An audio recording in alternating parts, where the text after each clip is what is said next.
Yeah, this is a good time for us to talk about Luka because the Mavs have been surging lately. Even though they did drop a game to the Magic on a back-to-back, it was still a close game. Luka still had an absolutely phenomenal game. But yeah, what are your thoughts on what Luka's been doing? Because he had a decent start to the season, and then he kind of tapered off. He went pretty below average in his shooting. It got pretty rough there for a while, but now it looks like he could be trending up a little bit. So what have you been seeing from Luka that you've liked? So, yeah, with Luka, it's interesting because he came into the season and it just felt like everything that he was doing felt a little bit more forced. We got used to Luka the last 2 years just effortlessly doing whatever he wanted on the basketball court. And this year, I don't know if it was the added weight or if he was just like playing with low effort or what it was, but it felt like he was just settling, you know? And Luka isn't someone who's known to settle. He's someone who is one of the best drivers in our entire game, and he can do whatever it takes to get to the rim and pressure the defense where they're most vulnerable and make plays happen. And this year, it just felt like that wasn't there yet. Right. And over this last stretch, I feel like we're starting to see it a lot more.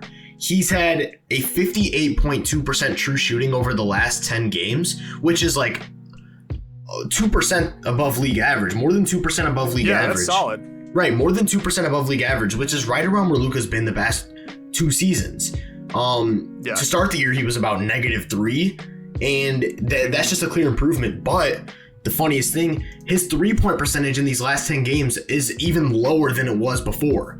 So what it is for me is he's getting to the rim again. He's scoring in the paint again and not settling for those contested post-up mid-ranges that he was earlier in the season. And when he's getting to the rim, their offense is functioning at the highest level possible because he's creating so many open three-pointers with that rim gravity, right? When he's getting to the rim and pressuring the rim, that's when all of the shooters get open. That's when Tim Hardaway gets going. That's when Jalen Brunson gets going with his attacks off the catch. That's when Porzingis' shot quality gets a lot better when he's settling.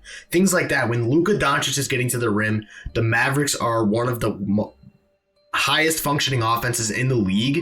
And for me, that's been the big change for Luka.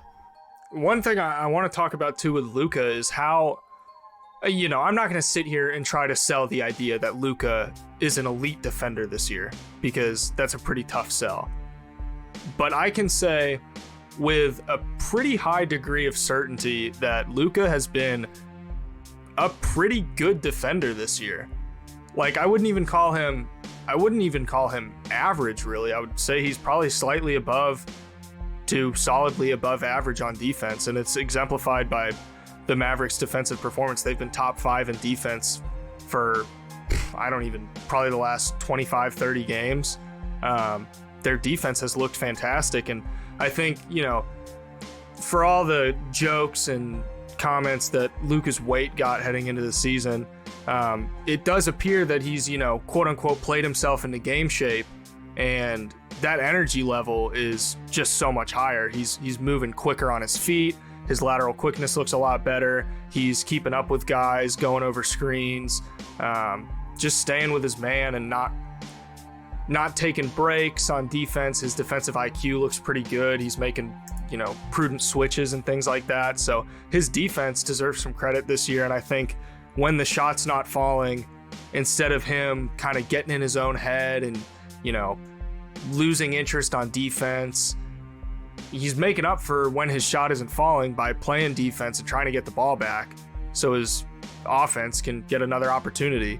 Another thing with Luka is I think Jalen Brunson obviously has played a massive role for them this year, stepping into a starting role. And I think taking the ball out of Luka's hands sometimes is just refreshing to that offense. Not that I think Luka having the ball in his hands is a bad thing. It's obviously a good thing because it's Luka Doncic. Obviously, he's going to help your offense and create open opportunities for other guys. But him being able to work off ball, the defense having to deal with the confusion of an off ball Luka Doncic, even if it's not resulting in scoring opportunities for Luka specifically, it is creating mismatches for other guys on that team. It is creating open 3-point opportunities. It is creating open lanes to the rim, because Jalen Brunson is a good ball handler. He's a good passer. He's got decent enough scoring ability that the defenses have to honor him from just about every area of the court. So I think the fact that Luka's looked locked in on defense, Kristaps Porzingis has been a great defender this year, despite some offensive struggles. Jalen Brunson has been a really good secondary ball handler.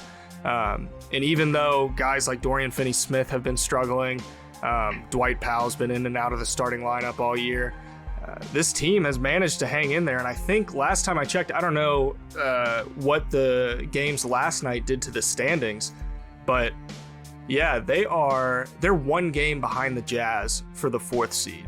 And this is a team that was I think they were 11th only 15 or 16 games ago.